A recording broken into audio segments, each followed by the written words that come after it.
Subscribe करें और bell दबाएं ताकि कोई खबर रह न जाए।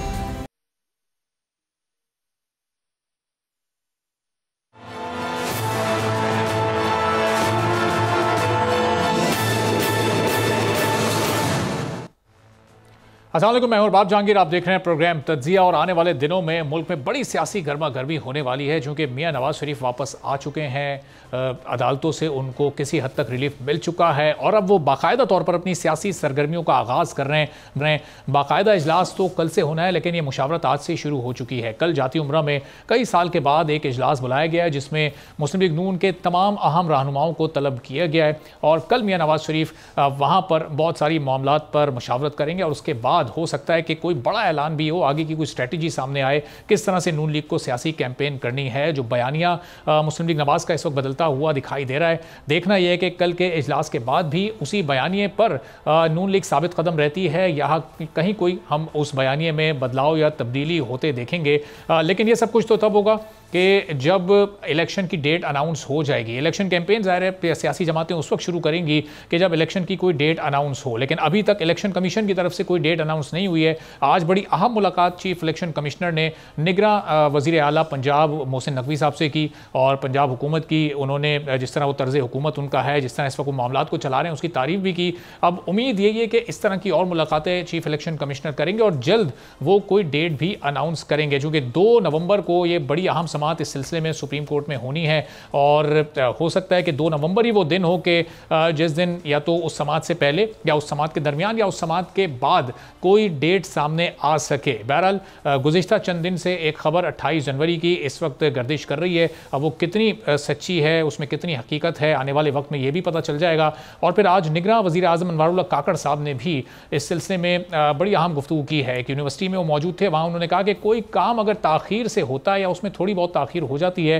तो उसको गैर आईनी कहना दुरुस्त नहीं होगा। और यकीनन उनका इशारा ज़ाहिर इलेक्शन के प्रोसेस की तरफ था कि 90 दिन चूँकि गुजर चुके हैं और डीलिमिटेशन का अमल उस 90 दिन के बाद यानी 30 नवंबर को मुकम्मल होना है, तो जनवरी के आखिर की या फरवरी के आगाज़ की कोई तारीख आती है तो उनकी नज़र में ये गैर आईनी अमल नहीं है। अब उन्होंने ये भी कहा कि निगरां हुकूमत तो बिल्कुल एक आईनी तरीके से क़याम में आई है और हमारा काम सिर्फ इलेक्शन कमीशन की मुआवनत है, इससे बढ़कर हम कुछ नहीं चाहते और हम एक लंबे अरसे तक हुकूमत भी नहीं करना चाहते हैं। हम चाहते हैं कि वक्त पर इलेक्शन हो और हम अपना जो इख्तिदार का मनसब है ये मुंतखब हुकूमत को देकर अपनी जिम्मेदारियों से बरी ज़िम्मा हो जाए। तो अब देखते हैं कि आने वाले दिनों में मामलात किस तरफ जा सकते हैं, कौन कौन से सियासी इत्तेहाद बनकर सामने आ सकते हैं। भी अब मैदान में आ चुकी है, एक जलसा वो कर चुके हैं, वो कितना इम्पैक्टफुल था। क्या 21 नवंबर को जो जलसा मियां नवाज शरीफ ने किया उसके कहीं आसपास करीब भी वो नज़र आया या नहीं आया, वाकई एक सियासी फोर्स के तौर पर यह सामने आ सकेगी या नहीं। गुफ्तगू का आगाज़ करते हैं, मेहमानों का आपसे तारुफ करवाते हैं। सीनियर तजियाकार, सीनियर एंकर पर्सन सना मिर्ज़ा साहिबा हमारे साथ मौजूद हैं। मुफ्ती किफ़ायतुल्लाह साहब जमीयत उलमा इस्लाम के सीनियर रहनुमा हैं, हमारे साथ प्रोग्राम में मौजूद हैं। सना साहिबा, ये सबसे पहले तो निगरां वज़ीर आज़म भी ये बात कर रहे हैं और आज चीफ इलेक्शन कमिश्नर साहब की भी बड़ी अहम मुलाकात हुई मोहसिन नकवी साहब से। अब ये मुलाकातें हो रही हैं तो क्या कुछ मुशावरत का सिलसिला चल रहा है? 2 नवंबर को बड़ी अहम समाअत भी है सुप्रीम कोर्ट में, तो हम उम्मीद रखें कि अगले 2 से 3 रोज़ में इलेक्शन की एक ऑफिशियल डेट अनाउंस की जा सकती है इलेक्शन कमीशन की जानिब से, क्योंकि बहुत सारी सियासी जमातें और फिर सदर मुमलिकत भी एक गैर यकीनी का शिकार हैं इस वक्त। देखिए, मेरा ख्याल है कि इसमें दोनों पॉसिबिलिटीज़ मौजूद हैं और हमें 2 तरह के ऑप्शंस को कंसिडर करना चाहिए। एक तरफ सदर मुमलिकत बार बार ये बात कर रहे हैं कि इलेक्शन वक्त पे होते हुए नज़र नहीं आ रहे या जो डेट अनाउंस की गई है उस पर होते हुए नज़र नहीं आ रहे, वक्त तो खैर गुजर चुका है। दूसरा, पाकिस्तान पीपल्स पार्टी के अगर आप बयानात देखें तो वो बार बार इलेक्शन की डेट की बात करते हैं। आखिर वजह क्या है? पीपी जो है वो पीडीएम में इत्तेहादी भी रही है और नून लीग के साथ अच्छे मरासिम भी रहे, लेकिन उसके बाद कुछ तो है जिसकी वजह से पाकिस्तान पीपल्स पार्टी भी इस तराब में है कि जी इलेक्शन की कोई फाइनल डेट होनी चाहिए। क्योंकि अगर हम देखें तो पाकिस्तान पीपल्स पार्टी वो जमात है जिसको पता होता है कि इनसाइड क्या चल रहा है, एस्टेब्लिशमेंट किसके साथ है, पॉलिटिकल पार्टीज किसके साथ हैं, क्या गिव एंड टेक हो रहा है, क्या अंडरस्टैंडिंग हो रही है। तो यकीनन शायद एक बड़ी वजह हो सकती है। कहा जरूर जा रहा है कि इंतखाबात के लिए जो आखिरी हफ्ता है और 28 जनवरी की बात की जा रही है, लेकिन पाकिस्तान में आप कुछ भी एक्सपेक्ट कर सकते हैं, कुछ भी हो सकता है। लेवल प्लेइंग फील्ड ना मिलने की शिकायत तो तमाम पॉलिटिकल पार्टीज जो बड़ी हैं, जिसमें जेयूआईफे है, पीपल्स पार्टी है, ये कर चुके हैं। तो ऑब्वियसली कुछ ना कुछ मौजूद है, लेकिन मेरी अपनी अदना सी राय यह है कि देखें बहुत ज्यादा डिले नहीं आ सकता। अगर डिले आया भी तो शायद 1 से 2 हफ्तों का आए, उसके लिए मईशत को जवाब बनाया जा सकता है। कोई और एक्सक्यूज दी जा सकती है, उसमें कोई गुंजाइश जरूर निकाल ली जाएगी, क्योंकि हमारे यहाँ हर वक्त कोई ना कोई गुंजाइश निकालने के लिए कोई आईनी तरीका या कोई और कानूनी तरीका ढूंढा जा सकता है और जाता रहा है। तो आई थिंक ये पॉसिबिलिटी जरूर है, लेकिन इससे ज्यादा डिले नहीं होगा, यानी कि ये कोई मार्च अप्रैल या मई तक नहीं जाएगा। अगर बहुत भी डिले होता है तो वो चंद हफ्तों का होगा, क्योंकि उसके ऊपर जो JUIFA या इस किस्म की दीगर जमातें हैं उन्होंने कुछ बड़ी स्ट्रॉन्ग रिजर्वेशन शो की थी, और जाहिर सी बात है कि वो भी इत्तेहादी रहे हैं, तो इसलिए मेरा ख्याल है कि उनको एड्रेस करने के लिए किया जा सकता है, अदरवाइज कोई बहुत बड़ा रीजन नहीं होगा। लेकिन अगर उस टाइम फ्रेम से हम निकल गए तो फिर बड़ा मुश्किल है कि इलेक्शन जो है वो इस महीने या उन चंद महीनों के बजाय उस साल में भी हो, क्योंकि अगर ये नहीं होता तो फिर ये डिले बड़ा प्रोलॉन्ग होगा, और इसके लिए फिर हमारी पॉलिटिकल पार्टीज जो है वो अफोर्ड नहीं कर सकती हैं। जी ठीक है, तो सना साहब क्या ये इस तरह के इशारे, क्या अभी जो हम निगरान वज़ीर आज़म के बयानात को देखें या मोहसिन नकवी साहब की चीफ इलेक्शन कमिश्नर से मुलाकात को देखें, तो ऐसे इशारे बज़ाहिर तो नहीं मिल रहे। अभी तो उनके बयानात भी, उनकी बॉडी लैंग्वेज भी ऐसा लग रहा है कि हाँ ज़हनी तौर पर अब सब तैयार हैं कि जनवरी के आखिर नहीं तो मैक्सिमम फरवरी के आगाज़ में इलेक्शन करवा दिए जाएँ। देखिए, मेरे ख्याल जाती तौर पर यह है कि जो काकड़ साहब हैं वो मासूमाना अंदाज में समटाइम्स ऐसी बात कर देते हैं जो नहीं कहनी चाहिए। जैसे उन्होंने कुछ वक्त पहले एक इंटरव्यू में कह दिया था कि जी मुझे तो बहुत पहले से बता दिया गया था कि मैंने प्राइम मिनिस्टर बनना है, जबकि हर जगह उस चीज को जो है वो रिजेक्ट किया गया कि ऐसा नहीं था। उनको लास्ट मोमेंट पे पता चला। राजा रियाज साहब कहते थे जी मैंने नाम दिया है, वो कहते हैं जी मुझे शहबाज शरीफ साहब ने रिकमेंड किया था। तो वो समटाइम्स ऐसी बात कर देते हैं जो कि उनके डिजिग्नेशन को सूट नहीं करती है। तो आई थिंक अगर वो ये बात कह रहे हैं तो वो ये जरूर कह सकते हैं कि जी मैंने तो सिर्फ एक बात की है, लेकिन उस बात के यकीनन कुछ ना कुछ मज़मेरात होंगे। और इसको ये समझना बड़ा जरूरी है कि अगर वो ये कह रहे हैं कि कुछ अगर डिले होता है तो इसमें कोई हर्ज नहीं है। तो आई थिंक इससे हमें समझ लेना चाहिए कि हो सकता है इसमें चंद हफ्तों का डिले आए, लेकिन मैं फिर वही कहूंगी कि ये चंद हफ्तों से ज्यादा नहीं होना चाहिए, और आई थिंक नहीं होगा। बहुत से बहुत अगर ये डिले हुआ तो शायद ये फरवरी तक हो सकता है, लेकिन आई थिंक इससे ज्यादा नहीं। ठीक है, तो मुफ्ती साहब कितना इल्तवा आप लोग के लिए काबिल कबूल होगा अगर एक दो हफ्ते या एक आध महीने चले, इलेक्शन कमीशन कोई डेट देता है 28 जनवरी से आगे की, तो फरवरी की कोई तारीख होती है, तो वो आप लोग के लिए उसकी एक्सेप्टेंस है, या आपकी अपनी कोई डिमांड है कि बस इसी साल होने चाहिए इलेक्शन, दिसंबर में हो या जनवरी की फला तारीख तक हो जाए? बिस्मिल्लाहिर्रहमानिर्रहीम। हमारा तो शुरू से ये मौक़िफ़ है कि आइन की खिलाफ वर्जी न की जाए। हम तो 90 दिन के अंदर इंतखाबात चाहते थे, ये हमारा एक बुनियादी मौक़िफ़ है, इससे हम पीछे नहीं हटे। लेकिन बाद में पता चला कि CCI की मीटिंग के अंदर ये तय हुआ कि अब हमने वो मरदमशुमारी की तरफ जाना है। तो ज़ाहिर है वो हल्का बंदी है, उसके बाद सवाल जवाब और एतराज़ात और उसकी उसको तो वक्त लगना था। तो ये लोग चले गए हैं ये ठंडे दिनों में, तो फिर हमारे सिक्योरिटी प्रॉब्लम ही था। तो हमने ये कहा था कि अगर बिलफर्ज़ तकदीर आप बहुत सारी चीज़ों को देख कर उसको मौखर करते हैं, तो इसको भी देख लिया जाए कि हमारे इलाके ठंडे इलाके हैं, वहाँ से लोग नकल मकानी करते हैं, फिर वापस उनको वोट डालने के लिए जाना नहीं होता, तो टर्न आउट बहुत कम होगा और ये इलाके अपने नुमाइंदे चुनने से महरूम हो जाएंगे। और साथ साथ हमारे जलसे पर अटैक भी हुआ, 55 लाशें हमने उठाई, 135 लोग हमारे जख्मी हुए, हमारे हाफिज अब्दुल्ला साहब पर भी हमला हुआ। तो सिक्योरिटी के प्रॉब्लम भी थे। तो हम दोनों बातों को सामने रख गए थे, दोनों को एड्रेस किया जाए। लेकिन अगर बिलफर्ज़ तकदीर ये जनवरी से जाते हैं और फरवरी के पहले हफ्ते के अंदर या मिड में, तो मेरे ख्याल में ये इतनी बड़ी का बात नहीं है, इतनी बड़ा नहीं। इसके दौरान कोई भी अगर कोई अच्छाई आ सकती है वो भी ठीक है। मैं समझता हूँ कि इलेक्शन को 2024 में होना चाहिए और इलेक्शन को इसी पहले 3 महीनों के अंदर होना चाहिए, तो ये पूरी कौम के लिए काबिल कबूल होगा। सही। और मुफ्ती साहब ये काबिल कबूल तो उस सूरत में होंगे ना कि जब फिर तमाम सियासी जमातों के जो एतराज़ात हैं, सिर्फ डेट को लेकर नहीं, उसके तरीक़ेकार को लेकर, नताइज को लेकर भी, जब वो दूर हो जाएंगे, जब वो आज़ाद हों, शफाफ हों, मुनसिफाना हो। अभी तो पीपल्स पार्टी कह रही है लेवल प्लेइंग फील्ड नहीं मिल रही। आप लोग के लिए भी, आपके लिए भी आपके कुछ इस तरह के एतराज़ात या रिजर्वेशंस आप लोग की हैं या नहीं है? नहीं, पीपल्स पार्टी की जो बात है वो उसको आप तो कहीं पकड़ नहीं सकते। नहीं, कहाँ तक उनको मनवाया जाए कि आपको लेवल प्लेइंग फील्ड मिल गई है, यानी कोई ऐसी लगी बुधी चीज़ तो नहीं है, यानी वो कोई अंदाज़ा नहीं है ना क्या थर्मामीटर होगा उसका चेक करने का। तो वो तो ऐसे वो रवैयों के शिकायतें हैं। जाहिर है कि उनका ये ख्याल था कि मियां नवाज शरीफ को इतना बड़ा प्रोटोकॉल नहीं मिलना चाहिए था और उनके केसेस के अंदर उनको जेल जाना चाहिए था और उनको मियां पाकिस्तान पे खिताब नहीं करना चाहिए था। तो खाने के लिए तो कुछ खोना पड़ता है। अगर मियां नवाज शरीफ ने तमाम चीजों को अचीव किया है तो कुछ दिया भी होगा। अगर वो लेवल ये मांगते हैं तो ये तो इनसे ना मांगे, जो देने वाले हैं उनसे मांगे जाए।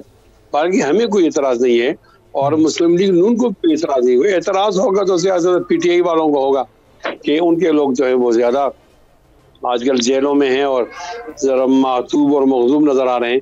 तो उसके अंदर भी हमारी एक एहतजाज की राय है। पीटीआई से मिल क्यों रहे हैं? नहीं सबर जी, मौलाना साहब की जो मुलाकात हुई है और वहाँ पर वो जो नमाज की तस्वीर भी बहुत ज्यादा उसको वायरल किया जा रहा है सोशल मीडिया पर। मैं उस पर भी आता हूँ। मैं कहता हूँ कि उनके जो लोग 9/11 के वाक़े के अंदर मुलव्वस हैं वो तो जाहिर है अदालती प्रोसेस से गुजरेंगे, उसको तो ना आप बचा सकते हैं ना हम बचा सकते हैं। बाकी जो लोग इस एक्टिविटी के अंदर मुलव्वस नहीं है और 9 मई के वाक़े के अंदर उनका कोई लेना देना नहीं है, उनको आज़ादाना मौक़े मिलने चाहिए और वो अपनी कैंपेन करें और वो इलेक्शन लड़ें, ये उनको भी बराबर हक है। तो मैं इसलिए कहता हूँ कि कोई बड़ा एतराज़ सामने नहीं आएगा। इतनी बात होगी कि वो पीटीआई वालों का एतराज़ होगा, लेकिन उन पर जो मुसीबत है वो इलेक्शन कमीशन की तरफ से नहीं है। अगर 9/11 का वाक़या न होता तो आज मैं अलल ऐलान ये कहते पोजीशन में होता कि पीटीआई को अपने हुजूम के मुताबिक सियासत करनी चाहिए, मौक़े मिलने चाहिए। लेकिन ज़ाहिर है 9/11 को ये 9/11 के लिए माफ़ कीजिए, यानी आप 9 मई को आप 9 मई को आप नजरअंदाज नहीं कर सकते और अगर आप करेंगे तो बहुत बड़ी गलती होगी। कल हम जैसे लोग भी उठकर वही गलती दोबारा दोहराएंगे तो ये मुल्क की सालिमियत के लिए मुश्किल है कि आपकी सियासत जो हो वो दायरे के अंदर हो और इदारे के अंदर हो, मुल्क के अंदर हो, मुल्क की सालिमियत को नुकसान ना हो। तो वो एक अमल है जो बाज़ लोगों के लिए रुकावट होगा, वैसे उमूमी तौर पर ऐसा नहीं होगा। और आपने जो कहा क्यों आए मिलने, तो हम तो वज़ादार मौलाना फजल रहमान साहब आपको पता है कि बहुत ज्यादा वज़ादार लचक वाले आदमी हैं। अब उनके खुशदामन का वफात हो गई और लोग ताज़ियत के लिए आए तो हम तो नहीं रोक सकते। ये बात है कि आप सना मिर्जा साहब से ये कहें कि सवाल पूछने का नहीं है, ये आने वालों से आप सवाल पूछें कि जिन लोगों को आप मौलाना नहीं कहते थे। नहीं वो मुफ्ती साहब ये पता ये सवाल सोशल मीडिया पे भी उठ रहा है कि वो वज़ादारी तो ज़ाहिर है सबकी अपनी जगह पर, लेकिन मौलाना साहब ने खान साहब भी ज़ख्मी हुए और मुख्तलिफ पाकिस्तान तरीके इंसाफ के साथ भी इस तरह के कई वाक़यात हो चुके हैं, तो वो उनकी तरफ से अयादत भी नहीं कभी की गई या कोई ऐसा पैगाम भी नहीं शायद जारी किया गया, तो इसलिए बहुत ज़्यादा इस पर बात हो रही है। बिल्कुल ठीक है, हमारे उनके दरमियान तो ज़्यादा फासले थे, बल्कि जो खान साहब सियासत शुरू की है वो तो पॉइंट ऑफ नो रिटर्न पर थे। एक रवैया मौजूद था कि किसी से नहीं मिलना। यहाँ तक कि जब वज़ीर आज़म थे तो इंतज़ामी लिहाज से तो वज़ीर आज़म से बड़ी पोस्ट तो नहीं है और मुल्क की अहम इशू सामने आया, कोरोना का इशू सामने आया, गिलगित बल्तिस्तान की आईनी हैसियत का इशू सामने आया, अगस्त की 5 तारीख को उन लोगों ने उसकी हैसियत को तब्दील किया, कश्मीर के वो मौजू सामने आया, तो उस पर तो एक साथ बैठनी चाहिए। सारी सियासी जमातें आई, अस्करी क़यादत भी आई, लेकिन मोहतरम इमरान खान साहब का जो कुर्सी थी वो खाली हुई थी, तो उनसे पूछा जाता था कि आप क्यों नहीं बैठे, तो कहते मैं चोरों के साथ हाथ मिलाऊं। तो अब जब हमें तो ये तकरीर में शुरू में भी गाली दी जाती थी, फिर बरकत के लिए दरमियान में भी गाली दी जाती थी, फिर आखिर में भी गाली दी जाती थी। तो अब बिलफर्ज कोई सीख लिया हालात के थप्पड़ों से, तो ये अच्छी बात है, इसको हौसला अफजाई होनी चाहिए। बात उनका आना ये अच्छी बात है, सियासी जमातों में इतनी गुंजाइश होनी चाहिए कि वो एक साथ मिलकर बैठे। सही। तो सना साहब वैसे ये पॉइंट तो मुफ्ती साहब का वैलिड है, आप इससे एग्री करेंगी या नहीं कि ज़ाहिर ये सवाल तो फिर आने वालों से होना चाहिए, चूँकि जो तलखियाँ थी उसमें किसी हद तक उनका भी किरदार था, अब वो आए तो ज़ाहिर मेज़बानी तो मेज़बान करेगा ही। और ये जो ज़रा लेवल प्लेइंग फील्ड वाला मुफ्ती साहब ने एक नुक्ता उठाया कि इसका पैमाना क्या है, चूँकि हर किसी को किसी न किसी वक्त ये शिकायत ज़रूर रहती है, ज़रा इस पर भी थोड़ी रोशनी डालिएगा। नहीं, मेरा ख्याल है अरबाब, मैं इनकी बातों से एग्री नहीं करती। जाती तौर पर मुफ्ती किफायतुल्लाह साहब he is one of my favourite politician और वो बड़ी मजेदार बात करते हैं, इसमें कोई दो राय नहीं है। और मेरा ख्याल है उनको हम तंग भी कर सकते हैं थोड़ा, लेकिन मेरा ख्याल ये है कि उनसे ये पूछना चाहिए कि जो वो बात करेंगे जी जो आए हैं उनसे पूछा जाए, तो इन्होंने भी वो शेर जरूर पढ़ा होगा कि वो आए हैं, खुदा की कुदरत है, कभी हम हमको और कभी अपने घर को देखते हैं। मेरा ख्याल है कि JUIF को कुछ चीजें हैं जो कि PTI से डिस्कस करनी चाहिए थी। PTI किस किस्म के जाती हमले JUIFA की क़यादत के ऊपर करते थे, इसके ऊपर भी कोई बात नहीं हुई, ना उनकी तरफ से कोई माजरत की गई इस मुलाकात में। फिर उन्होंने ये एलिगेशन लगाया कि जी JUIFA ने जो है वो सोशल मीडिया के ऊपर वो वीडियोज और वो भी जो है वो जारी कर दी जो नहीं होनी चाहिए थी, तो ऐसी खुफिया मुलाकात करने की आखिर वजह क्या थी। फिर तीसरी बात यह कि अगर उन्होंने JUIFA की अमामत कबूल कर ली थी तो कम से कम एक प्रेस टॉक या इस किस्म की कोई गुफ्तगू होती जिससे पता चलता कि PTI की पॉलिसी में इतना बड़ा शिफ्ट किस वजह से आ रहा है। किफायतुल्लाह साहब बिल्कुल ठीक कह रहे हैं कि जी अगर वो हमारे घर में आए और वो किसी वजह से ताजियत करने के लिए किसी की रहलत पर आए हैं तो हम उनको मना नहीं करेंगे, लेकिन जितना वक्त उन्होंने गुजारा, जिस खुशगवार माहौल में वो मुलाकात हुई, उसके बाद ये बहुत जरूरी था कि वो तफसीलन ये बयान करते कि आखिर वजह क्या है। देखिए JUIFA ने जरूर मना नहीं किया होगा, लेकिन एथिकली पाकिस्तान तहरीक इंसाफ को अपनी पोजीशन क्लियर करनी चाहिए थी, और अगर वो क्लियर नहीं हुई, ये सबको पता है कि 9 मई के जो मुल्जिमान हैं उनके साथ इंसाफ के मुताबिक चलना है, लेकिन जो क़यादत रह गई है उसके ऊपर जो सवालिया निशान है वो भी हमारे सामने है।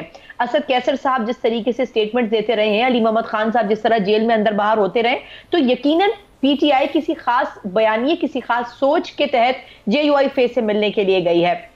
और लेवल प्लेइंग फील्ड की बात तो मेरा ख्याल है कि PTI वो वाहिद जमात है जो कह रही है कि जी हमें तो कोई फील्ड ही नहीं मिल रही है। तो आई थिंक ये बड़ा इंपॉर्टेंट तक बात करना इसके ऊपर कि आया वजह क्या थी इस मुलाकात की। क्या ये KPK को मद्देनजर रखते हुए हो रही है, क्या ये पंजाब को मद्देनजर रखते हुए हो रही है, ये सिनेरियो क्या है? क्योंकि JUIFA आई थिंक वो वाहिद जमात है जो कि खुलकर बहुत सी बातें वक्त से पहले पेशगोई कर देती है।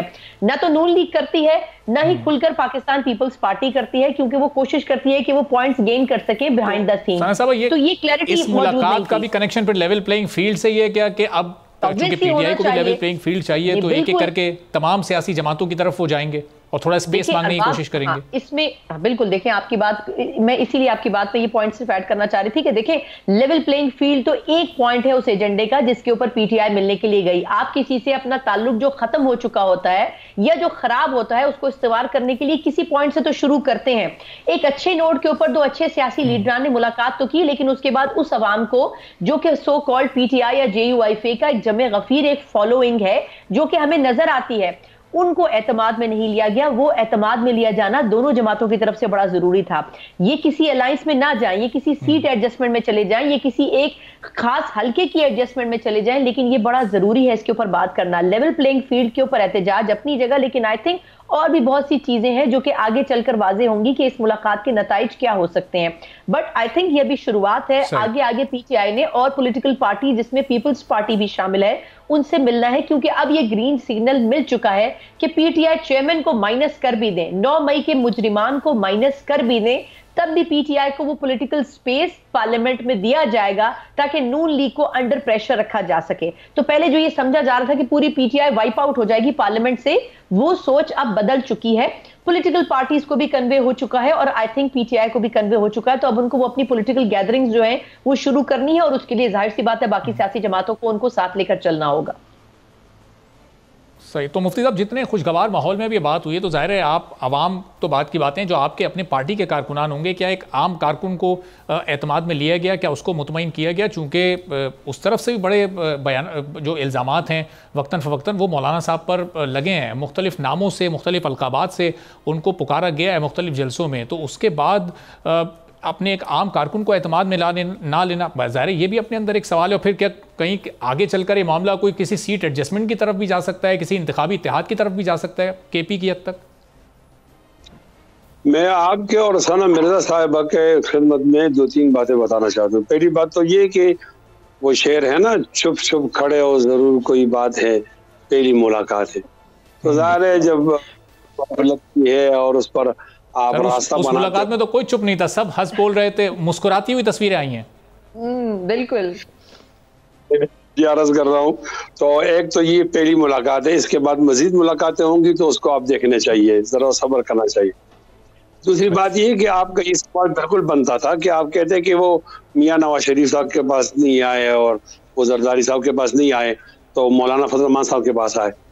तो मैं उसकी 2 वजह समझता हूँ। एक तो मौलाना फजल रहमान साहब बहुत ज्यादा लचकदार सियासत करते हैं जिसमें पॉइंट ऑफ नो रिटर्न, अच्छा, और उसमें नफरत नहीं होती, ये तो एक उनकी शख्सियत है। दूसरा ये कि इमरान खान का जो मोटो है वो चोरी के खिलाफ है। तो ज़ाहिर है चोरी के इल्ज़ाम भी पार्टी पे लगे, चोरी के इल्ज़ाम नून पे लगे, उनके बड़ों पर भी छोटे में भी लगे। हमारी न क़यादत पर कोई इल्ज़ाम है चोरी का और न हमारे कारकुनों पर इल्ज़ाम है चोरी का। हमें तो इसलिए कोसा जा रहा था, गाली दी जा रही कि आप चोरों के मोहल्ले में क्यों रहते। अब जो चोरों के मोहल्ले में रहते थे ये ठीक था, और कभी कभी जब वो सब लोग मोहल्ले वाले मस्जिद को जाते तो हम ही नमाज पढ़ाते थे, जिसको आप पीडीएम की सरबराही कहते हैं। लेकिन मेरे ख्याल में चोरी करना बड़ा गुनाह है और चोरों के मोहल्ले में रहना ये गुनाह नहीं है। अगर आपको कहीं और जगह मिलती है ठीक है, नहीं मिलती आप वहीं अपने घर में रहेंगे, आपके अड़ोस पड़ोस में कौन है। तो हम ये अब समझ गए कि चोरों के पड़ोसी को नहीं कोसना चाहिए, और ये हमारी गलती थी। तो ये भी उन्होंने ठीक सोचा। एक बात और बताना मुफ्ती साहब, चाहता अगर हूं, चोरों के पड़ोसी को पता हो कि मेरा पड़ोसी चोर है और मैं मसलियतन खामोश रहूं, तो भी फिर कहीं कोई उसमें गलत पहलू नहीं है? देखो एक इंतजामी बात होती है, वो तो अदलिया करेगी, उसके पड़ोस में चोर रहती है या इंतजामिया करेगी ना। हम तो उलमा होते हैं, अखलाक की जिम्मेदारी होती है, समझाते हैं चोरी नहीं करो, चोरी नहीं, सबको समझाते रहते हैं। लिहाजा अखलाक की जिम्मेदारी पर कोई इतनी बहुतान या तोहमत नहीं ले सकती।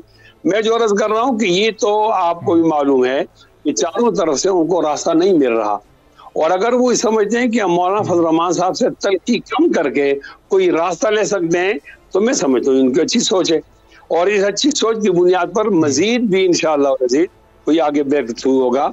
हम इसके कायल हैं कि किसी जमात को महरूम न किया जाए, हर एक जमात को बराबर मौक़े दिया जाए, और कौम के सामने उनके हाथों को खुला रखना चाहिए। कौम को इख्तियार देना चाहिए कि वो किसको वज़ीर आज़म बनाए, किसको नहीं बनाए। तो चूंकि मौलाना फजल रहमान साहब पहले से भी ये कह रहे थे ऐसी जमातों को गुंजाइश बनानी चाहिए, तो लिहाजा उनकी वही शख्सियत सामने आई तो कट्टर मुखालिफ भी उनसे मिले, और एक उम्मीद रखी उन्होंने कि हो सकता है कि इन मुलाकातों के अंदर हमारा फ़ायदा हो, और ज़रूर फ़ायदा होगा। सही, ठीक है। अब सना साहब, ये तो पहली मुलाकात थी, मुफ्ती साहब भी कह रहे हैं कि मुलाकातें होती रहेंगी, और पिछले कुछ अरसे से जब से हुकूमत ख़त्म हुई है हम हर सियासी जमात के रहनुमा को कहते हुए देख रहे थे कि सबके लिए दिल खुला होना चाहिए, सबको साथ लेकर चलना चाहिए। तो वैसे वो अमली मुजाहरा तो अभी तक से मौलाना साहब ने किया है।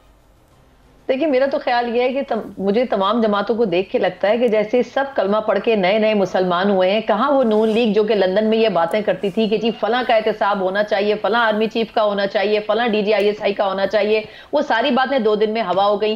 पीपल्स पार्टी कभी किसी जमाने में कहती थी जी ईंट से ईंट बजा देंगे, वो ईंट ऐसी बजी कि आज तक बजी नहीं सकी।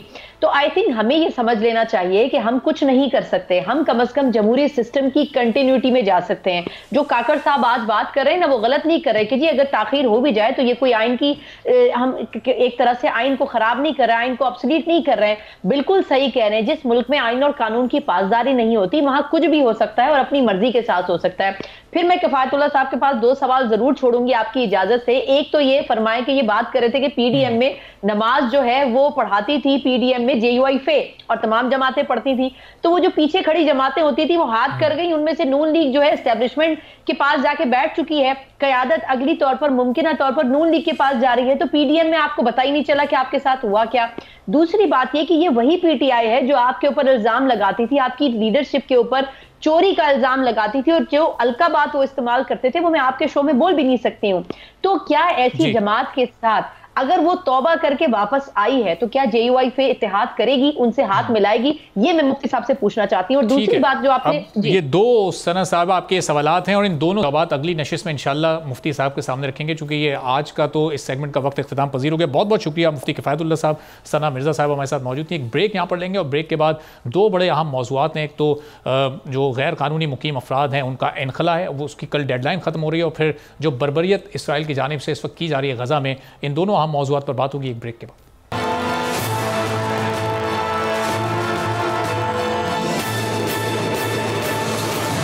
प्रोग्राम में एक बार फिर आपको खुशामदीद कहेंगे, और गजा में निहत्ते फ़लस्तीनियों पर इसराइल की बर्बरियत जारी है। फॉस्फोरस बम वहाँ पर गिराए जा रहे हैं, इतनी शदीद बमबारी की जा रही है कि वहाँ इस वक्त मलबे और लाशों और ज़ख्मियों के अलावा कहीं कुछ दिखाई नहीं दे रहा। हॉस्पिटल्स की सूरत हाल बद से बदतर हो चुकी है, बमबारी के ज़रिए उनको भी उड़ाया जा रहा है, और अभी तक हम देख रहे हैं कि इस मामले पर, इस इंसानी अलमिये पर दुनिया 2 हिस्सों में बटी हुई है। आखिर अक़वाम मुत्तहिदा, OIC, बड़े इस्लामी ममालिक और फिर जो दुनिया की बड़ी मईशतें और ताकतें हैं वो इस मामले पर क्यों खामोश हैं, उनका क्या किरदार हो सकता है, और अक़वाम मुत्तहिदा में करारदादें पास हो जाती हैं, उन पर इम्प्लीमेंटेशन नहीं होता, तो उन करारदादों की क्या अहमियत होती है, इस पूरी सूरत हाल पर गुफ्तगू करते हैं। ब्रिगेडियर रिटायर्ड बाबर अलाउद्दीन साहब ने हमें ज्वाइन किए।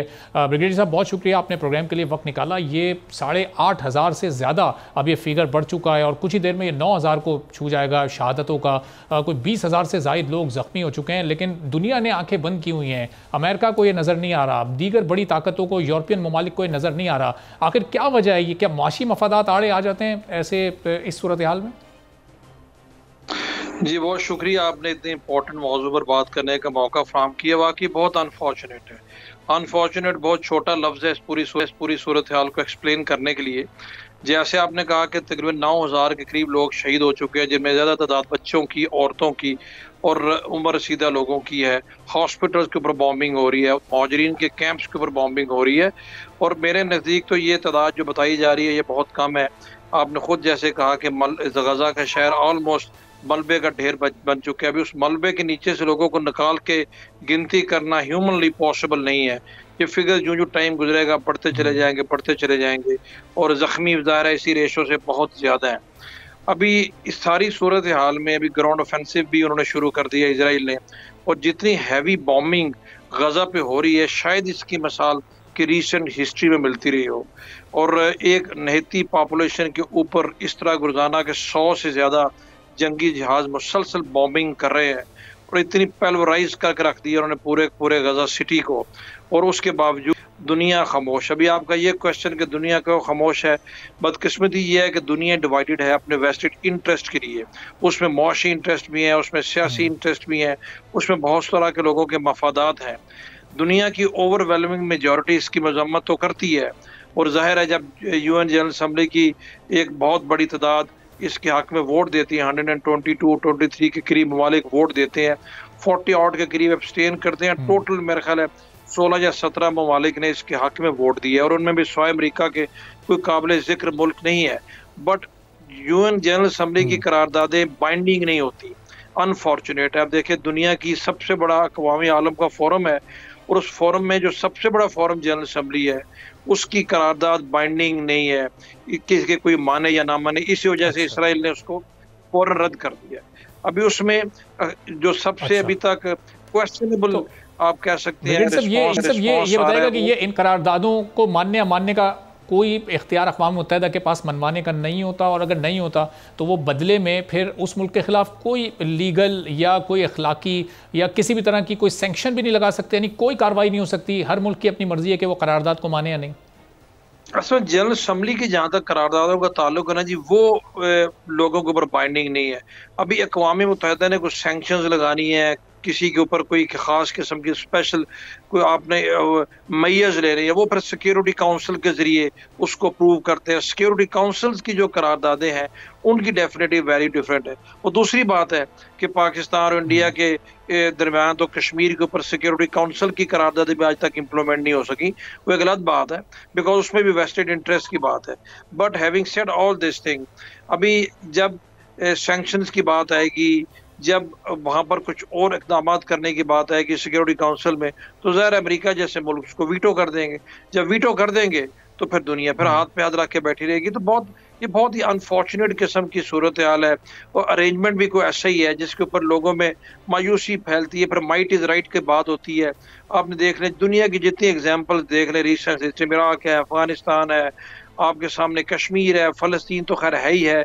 गुज़श्ता 7 दहाइयों से ये इशू इस तरह ही चलता चला जा रहा है। और अभी आप देखें कि न सिर्फ ये कि दुनिया खामोश है, बल्कि बड़ी डटाई से वो इसराइल के कुछ लोग खुल के उसकी हिमायत कर रहे हैं और उसको जस्टिफाइड कह रहे हैं, और नाम क्या दे रहे हैं, सेल्फ डिफेंस। अभी सेल्फ डिफेंस के नाम के ऊपर आप नहती पॉपुलेशन को बॉम्बिंग करके इस तरीके से मारे, इसका तो शायद एक मिसाल मिलती हो। ये नस्ल कुशी है, ये जंग नहीं है। सब ये इस तरह के हमले इसराइल ने पिछले 56 साल में तो कई मौक़ों पर किए हैं, लेकिन वो 1967 के बाद से भी आप अभी तक देखें तो ये जिस तरह इंसानी अलमिया ने इस बार जन्म लिया, जितनी बर्बरियत इस बार दिखाई गई है, तो ये पिछले 56 साल में भी इसकी मिसाल नहीं मिलती। अब अगर अमेरिका की हिमायत है इसराइल को और अमेरिका पर प्रेशर डालना है मुस्लिम ममालिक को, तो क्या प्रैक्टिकली ये पॉसिबल है कि बड़े ममालिक मिलकर प्रेशराइज कर सकें? क्या OIC इसमें कोई फ़ाल किरदार अदा कर सकती है आने वाले दिनों में? जी वाकई आपने ठीक कहा कि इस इतने शदीद हमले गुज़श्ता 56, 57, 1967, 1973 के वॉर के बाद बिल्कुल नहीं, बल्कि उस दौरान भी नहीं हुए। ये तो एक बहुत ही एक डिफरेंट किस्म का सिनेरियो है। पहले सिलेक्टिव हमले होते हैं, कभी कुछ दिन की बॉम्बिंग कर दी, गजा को वो अमूमन निशाना बनाते रहते हैं। इस दौरान तो सिचुएशन बिल्कुल डिफरेंट है, थमने को नहीं आ रही, ना मुहाजिरीन को वहां से निकलने दिया जा रहा है। और सबसे बड़ा अलमिया ये है कि जो इंसानी इमदाद है, जो बेसिक ह्यूमन नेसेसिटीज है, जो राइट है हर इंसान के, इवन जंग के दौरान जंगी कैदियों का भी वो राइट होता है, वो भी किसी जिनेवा कन्वेंशन के तहत आते हैं। और उन अमदादी सामान के जो कॉन्वॉयज हैं, जो वहाँ के ट्रक्स हैं, उनको नहीं जाने दिया जा रहा। अभी आपका ये क्वेश्चन बिल्कुल प्रेशर डाला जा सकता है। अगर ओआईसी मुत्तहिद हो जाए, ओआईसी फोकस्ड हो जाए, तो इतनी बात नहीं है। दुनिया का बहुत बड़ा ब्लॉक है मुस्लिम ममालिक का, और बहुत सारी इकोनॉमीज को कंट्रोल करते हैं। अगर उनकी तरफ से एक यकतरफा नहीं, एक मुश्तरका मौक़िफ़ आए, सबको साथ मिला के आए, और उसके अलावा फिर कुछ और दुनिया के ममालिक भी हैं, और सिंगल पॉइंट एजेंडा होना चाहिए। बाकी चीज़ों को छोड़े, जंग बंदी की जाए और इंसानी इमदाद जो है, ह्यूमन असिस्टेंस, जो बेसिक नेसेसिटी हंगामी तौर पर, वो लोगों तक पहुँचाई जाए, ताकि जो लोग इस वक्त खुराक ना होने की वजह से और अस्पतालों में दवाइयाँ ना होने की वजह से 23-24 दिन गुजर चुके हैं, तो ये अब तक तो ये मुतालबा और इस तरह की कोई करारदाद ओआईसी की जानिब से आ जानी चाहिए थी। तो एज प्रेशर ग्रुप क्या ओआईसी यहाँ पर नाकाम है, और इस नाकामी की फिर वजह क्या है? क्या इसमें भी इकनॉमिक इंटरेस्ट, चूँकि ज़ाहिर ओआईसी के ममालिक का लेन देन, तिजारत बड़ी मईशतों के साथ भी है? लैक ऑफ विल भी है, लैक ऑफ कमिटमेंट भी है, वेस्टेड इंटरेस्ट भी हैं अनफॉर्चुनेटली। इकोनॉमिक इंटरेस्ट तो खैर चले जो किसी के हैं, लेकिन बहुत सारी जो लीडिंग आपके ऑयल प्रोड्यूसिंग कंट्रीज़ हैं, ओपेक को कंट्रोल करते हैं, दुनिया की मैशत में बहुत अहम रोल है, वो इस्लामी ममालिक हैं। इतनी भी बात नहीं होती कि आप जो है एक और बेसिक जस्टिफाइड स्टैंड आपका होगा। आप इस वक्त हमास या इसराइल की हमलों की बात ही नहीं कर रहे, आप तो ये कहते हैं कि फौरी तौर पर नहती पॉपुलेशन के अगेंस्ट ये हमले बंद किए जाएँ और वहाँ पर इंसानी इमदाद को पहुँचने दिया जाए फौरी तौर पर। अभी ये डिमांड करना, मेरा नहीं ख्याल इसके बीच में कोई चीज़ आड़े आनी चाहिए। वही वाली बात, lack of unity, lack of commitment, और उसके बाद अपने वेस्टेड इंटरेस्ट ग्रोहों में बटे हुए एक जनरलाइज किस्म की स्टेटमेंट दे देंगे। अनफॉर्चुनेटली होता यह है कि ओआईसी का जो सरबरा होता है, जिसके पास ओआईसी की चेयरमैनशिप होती है, इजलास होकर वही बुला सकते हैं, बाकी सिर्फ मुतालबा ही कर सकते हैं, जिसकी वजह से इस वक्त ये सूरत आपको नज़र आ रही है। और उस पूरे खित्ते में आप देख लें कि गजा का बॉर्डर मिलता है मिस्र के साथ हमसाए में जॉर्डन है, शाम है, हर किसी के अपने अपने इश्यूज हैं। जिसके नहीं है वो वैसे खामोश है, जिसकी वजह से प्लाइट ऑफ दी पॉपुलेशन आप देखें कि ये, जैसे मैंने पहले कहा, कि इतनी बड़ी ह्यूमन कैटास्ट्रॉफी हो चुकी है, होने नहीं जा रही, हो चुकी है कि लोगों को शायद इसका अंदाजा ही नहीं है। और ये रॉन्ग प्रेसिडेंट आने वाले दिनों में ये कब तक सिलसिला जारी रहेगा, ज़ाहिर है इस बारे में भी कुछ नहीं कहा जा सकता। अब बहरहाल ये 23-24 दिन बाद ही कम से कम ओआईसी जागे, तमाम मुस्लिम ममालिक जागें और प्रेशराइज़ करें अमेरिका और इसराइल को कि किसी तरह ये जो इस वक्त नस्ल कुशी हो रही है, जो इंसानी अलमिया वहाँ पर जन्म ले चुका है, इसको रोका जा सके। बहुत बहुत शुक्रिया। ब्रिगेडियर बाबर अलाउद्दीन साहब हमारे साथ मौजूद थे। एक ब्रेक लेंगे और ब्रेक के बाद जब वापस आएंगे तो गैर मुकीम अफराद के इनखला की डेडलाइन कल मुकम्मल हो रही है, उसके बाद क्या कानूनी कार्रवाई हो सकती है, एक ब्रेक के बाद इस पर बात करेंगे।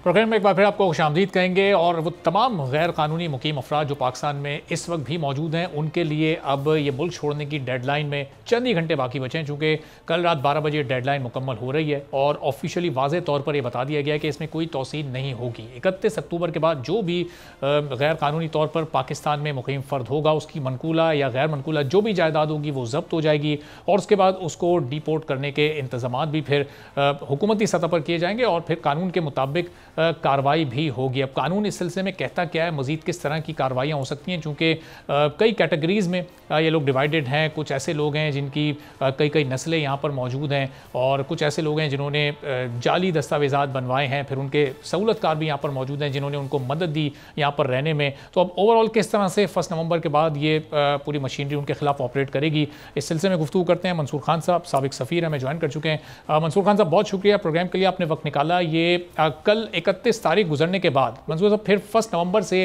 दरअसल हुकूमत पाकिस्तान कैसे कार्रवाई करेगी और वो किस तरह की कार्रवाई होगी, और वो इन तमाम लोगों के खिलाफ अक्रॉस द बोर्ड होगी जो भी गैर कानूनी फ़र्द पाकिस्तान में मौजूद होगा? जी, अस्सलाम वालेकुम। एक तो सबसे पहली बात यह है कि तकरीबन एक माह पहले पाकिस्तान ने जो फैसला किया था, पाकिस्तान की हुकूमत ने, कि तमाम यहाँ से गैर मुल्की अफराद जिनके पास कोई लीगल डॉक्यूमेंट्स नहीं है स्टे के, उनको वापस भेजा जाएगा। मेरे ख्याल में ये असूली तौर पे तो बहुत दुरुस्त फैसला है। और इसके लिए जो 31 अक्टूबर की डेडलाइन फिक्स की गई थी, उसके बारे में डिबेट हो सकती है कि ये बहुत शॉर्ट डेडलाइन थी या इसको थोड़ा सा बढ़ाया जाना चाहिए था। लेकिन जहाँ तक इस फैसले के अपने नेचर का ताल्लुक है, ये बिल्कुल दुरुस्त फैसला है, क्योंकि किसी भी मुल्क को में जब फॉरेनर्स आते हैं तो वो किसी ज़ाब्ते के पाबंद होते हैं और उनके पास डॉक्यूमेंट्स होने चाहिए। जब हम भी बाहर जाते हैं तो इसी तरह होता है। अब बात आ गई कि ये जो गैर मुल्की हैं, ये मुख्तलिफ नेशनलिटी से ताल्लुक़ रखते हैं और हर नेशनलिटी के अपने मखसूस हालात हैं, लेकिन ख़ास कर अफगानों की एक बड़ी तादाद है जो इससे अफेक्ट होगी। और अब जो हुकूमत का फोकस होना चाहिए वो मेरा ख्याल है इस डिसीजन की, इस फैसले की इम्प्लीमेंटेशन के ऊपर है, क्योंकि इम्प्लीमेंटेशन में काफ़ी मसाइल आने की तवक्को है। जिस तरह आपने बताया कि ये लोग मुख्तलिफ कैटेगरीज में हैं। एक तो इलीगल अफगान हैं जो पिछले गुज़िश्ता 2-3 साल में जब वहाँ पे हालात ख़राब हुए वो यहाँ पर आए और वो वापस जाने की या तो पोजीशन में नहीं है या जाना नहीं चाहते। एक तो वो अफगान हैं, लेकिन इसके अलावा बहुत बड़ी तादाद उन अफगान की भी है जो यहाँ गुज़िश्ता दहाइयों में आए जब अफगान जिहाद हो रहा था और पाकिस्तान के अवाम ने यहाँ पे और पाकिस्तान की हुकूमत ने उनको सपोर्ट किया। उनमें से बहुत से अफगान यहाँ पैदा भी हुए, उनके बच्चे, और वो सब या रेफ्यूजीज की कैटेगरी में आते हैं। उनके पास अभी तक उनको कोई पाकिस्तान की नेशनलिटी नहीं मिली। तो जब इन तमाम कैटेगरीज के लोगों को वहाँ भेजा जाएगा तो इनकी वहाँ पे सेटलमेंट किस तरह होगी। अफगानिस्तान के मुख्तलिफ सूबों से ये लोग आए थे, तो इनको अपने अपने सूबों में कोई सेटलमेंट का बंदोबस्त होना चाहिए। मुख्तलिफ जो ज़िंदगी की ज़रूरियात हैं उनके लिए इनका वहाँ पे रहने का, एजुकेशन का, वो सारे इंतजाम शायद अभी तक अफगान हुकूमत नहीं कर पाएगी। और इसीलिए ये बहुत ज़रूरी था और ये बहुत और ज़रूरी हो गया है कि पाकिस्तान और अफगानिस्तान की हुकूमतें इस वक्त एक एंगेजमेंट में आएँ और वो एक डायलॉग इस्टेब्लिश करें। डायलॉग में तमाम मसाइल हों, सिक्योरिटी के भी, टेररिज्म के भी, और साथ ये ट्रेड और फिर रेफ्यूजीज का इशू भी उसमें हो, और उसमें दोनों ममालिक के मिलकर साहब ये तो एक टाइम टेकिंग प्रोसेस हो जाएगा कि ज़ाहिर दोनों हुकूमतें आपस में एंगेज करें, और जब तक अफगान हुकूमत इसको एक्सेप्ट नहीं करेगी इस फैसले को, उस वक्त तक वो सारे इंतजाम करेगी भी नहीं जो कि यहाँ से लोग वापस जा रहे हैं। अब यहाँ उससे पहले का जो अमल है, जो यहाँ से उनको डिपोर्ट करना है या कानून के मुताबिक 1 नवंबर से उनको सजाएं देनी है, कानून किस तरह हरकत में आएगा? तमाम कैटेगरीज के खिलाफ यकसा सुलूक होना चाहिए या फिर वो कैटेगरी वाइज? जी, यहाँ पे नहीं, कैटेगरी वाइज सलूक होना चाहिए। तमाम हर कैटेगरी को डिफरेंट तरीके से ट्रीट किया जाना चाहिए। यहाँ पे भी जब कानून हरकत में आएगा तो उसमें मसाइल आएंगे, क्योंकि जब ये लोग वापस जाएंगे तो लाजमत है खानदान यहाँ से वापस जाएंगे और इनकी कुछ रिक्वायरमेंट्स होंगी। इनको एक फैमिली को शायद 50,000 रुपए ले जाने की इजाज़त दी गई है। वो मेरा ख्याल अमाउंट भी इनफ नहीं होगा उनकी वहाँ की सेटलमेंट और उनके वहाँ रहने के लिए, इनिशियल अखराजात के लिए। इन फैमिलीज की यहाँ पे बिलोंगिंग्स हैं, बहुत से लोगों के बिजनेसेस हैं। तो मेरा ख्याल है कि जिस गुडविल को पाकिस्तान को मिली, जो गुडविल जो 4 डेकेड्स हमने इनको होस्ट किया, इनका जाना वापस ज़रूरी है पाकिस्तान के कवायद के मुताबिक, लेकिन उस जाने के मरहले को किसी तरह से ऑर्गेनाइज करना भी ज़रूरी है। तो ये मसाइल बहुत आप देखेंगे कि अभी जब प्रैक्टिकली इनकी वापसी होगी और कानून इम्प्लीमेंट होगा तो फिर उसमें मसाइल आएंगे, और उन मसाइल का हल यही है कि अफगानिस्तान की हुकूमत के साथ एंगेज किया जाए। अभी अफगानिस्तान की हुकूमत ने, आपने सही कहा कि इस फैसले को एक्सेप्ट नहीं किया, लेकिन अगर दोनों ममालिक एक डायलॉग में आएँ और एक दूसरे को समझाएं कि देखें, जब 4 दहाइयों में ये लोग आए तो पाकिस्तान ने इनको वेलकम भी किया और पाकिस्तान ने इनको यहाँ होस्ट किया, बड़ी डिग्निफाइड तरीके से होस्ट किया। अब अगर पाकिस्तान की कंडीशंस ऐसी हैं कि अगले चंद महीनों में और सालों में इनकी वापसी का एक अमल शुरू हो जाए, तो मेरा ख्याल है अफगान हुकूमत को इस बात को समझना चाहिए। लेकिन बुनियादी बात यही है कि चूंकि दोनों हुकूमतें एक पेज पर नहीं हैं, डायलॉग में मुख्तलिफ शोबों में दोनों हुकूमतों में इख्तलाफात नज़र आ रहे हैं, चाहे वो सिक्योरिटी का इशू हो, टेररिज्म का इशू हो, बॉर्डर क्रॉसिंग्स का इशू हो, या फिर ट्रेड और ट्रांजिट का इशू हो। तो इसलिए मेरा ख्याल है कि एक डायलॉग की एब्सेंस में, डायलॉग के ना होते हुए ये मसला ज़्यादा पेचीदगी इख्तियार कर गया और इसके ज़्यादा असरात आएंगे और पाकिस्तान और अफगानिस्तान के रिलेशंस पे फिर इसके असरात आएंगे कि दोनों मुल्कों के अवाम जो जिनमें गहरे ताल्लुकात हैं वो ताल्लुकात भी अफेक्ट होंगे। और अभी तक जाहिर है कि मंसूर, चूँकि मिलियन से ज़्यादा ये तादाद थी जिनको वापस जाना था, लेकिन अभी तक चंद लाख बमुश्किल लोग वापस जा सकें। अब ये कार्रवाई जो पाकिस्तान के लोकल्स हैं, जो कि जिनको फैसिलिटेटर्स कहा जा रहा है, किसी ने घर दिया हुआ है, किसी ने दुकान दी हुई है, किसी ने कारोबार करने के लिए उनको जगह दी हुई है, तो अब इन लोगों के ख़िलाफ़ भी ये कार्रवाई शुरू होगी। तो ये किस तरह से और किस नौयत की कार्रवाई फिर इन लोगों के ख़िलाफ़ हो सकती है?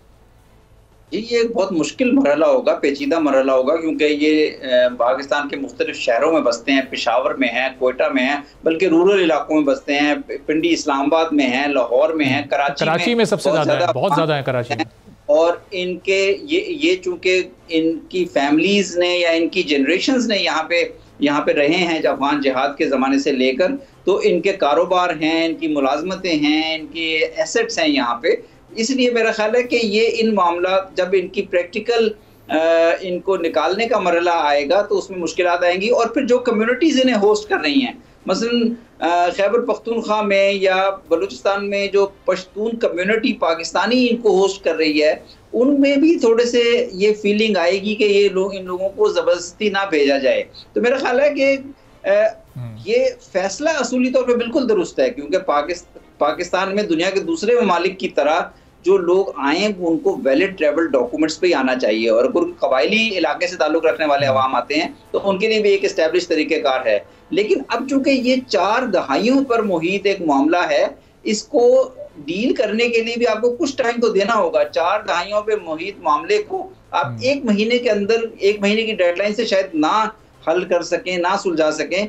मरहलावार अगर आप जाएं, मुख्तलिफ जिस तरह आपने कैटेगरीज की बात की, अगर आप कैटेगरी पिक करें और उस कैटेगरी को पहले इम्प्लीमेंट करें, फिर दूसरी कैटेगरी पे आए, फिर तीसरी कैटेगरी पे 2016-17 में ये कोशिश की गई थी, और मैं उस वक्त वज़ारत ख़ारजा में था, और उस वक्त भी रिपेट्रिएशन में बहुत मुश्किलात आई थी, और वजह यही थी कि दोनों हुकूमतें आपस में बाहमी तौर पर ताउन नहीं कर रही थी, पाकिस्तान और अफगानिस्तान की उस वक्त की हुकूमतें।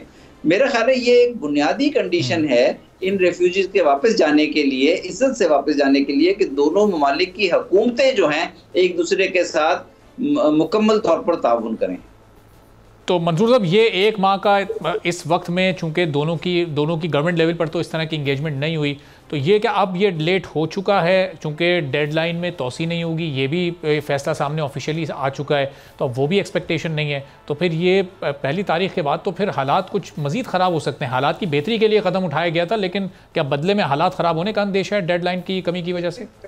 पहली के बाद तो मेरा ख्याल है इमीडिएटली हमारी अथॉरिटीज़ जो हैं, सिक्योरिटी अथॉरिटीज़, वो उन इलीगल अफगान्स को डिपोर्ट करने का सिलसिला शुरू करेंगी जिनके बारे में इंफॉर्मेशन मौजूद है, जिनके पास वैलिड डॉक्यूमेंट्स बिल्कुल नहीं हैं और जिनका कोई ताल्लुक यहाँ पे इस किस्म का नहीं इस्टेब्लिश होता कि वो किस सिलसिले में यहाँ मौजूद हैं, तो उनको वापस भेजने का सिलसिला शुरू किया जाएगा।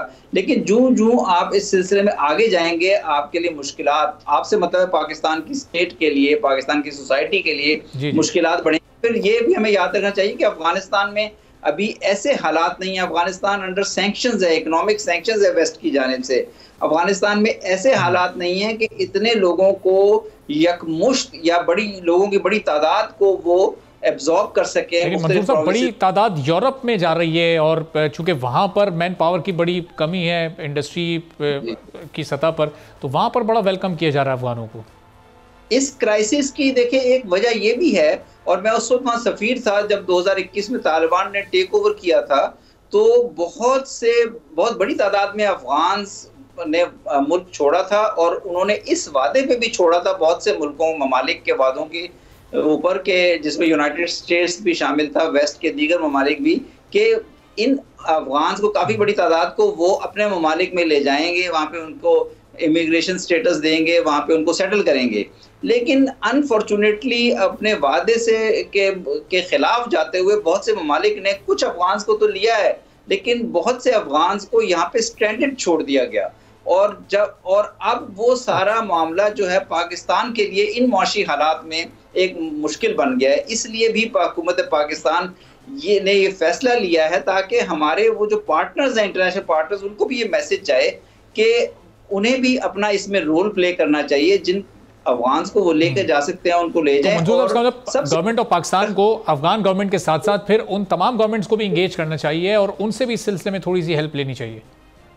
ये बहुत ज़रूरी है क्योंकि ये ममालिक, मैं आपको ये अपना फर्स्ट हैंड एक्सपीरियंस बता रहा हूँ, मैं वहाँ पे सफ़ीर था। इन ममालिक के एश्योरेंसेस पे हमने बहुत से अफगान को वहाँ से इवैक्यूएट करवाया था, यहाँ भेजा था, अंडरस्टैंडिंग ठीक है। तो अब उन ममालिक की भी जिम्मेदारी है कि वो अपने माजी के वादे को पूरा करें ताकि पाकिस्तान की मुश्किल इस वक्त। बहुत शुक्रिया मंसूर खान साहब, साबिक सफ़ीर हमारे साथ मौजूद थे।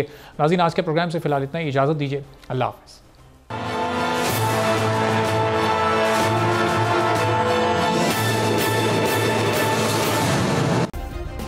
सब्सक्राइब करें और बेल दबाएं ताकि कोई खबर रह न जाए।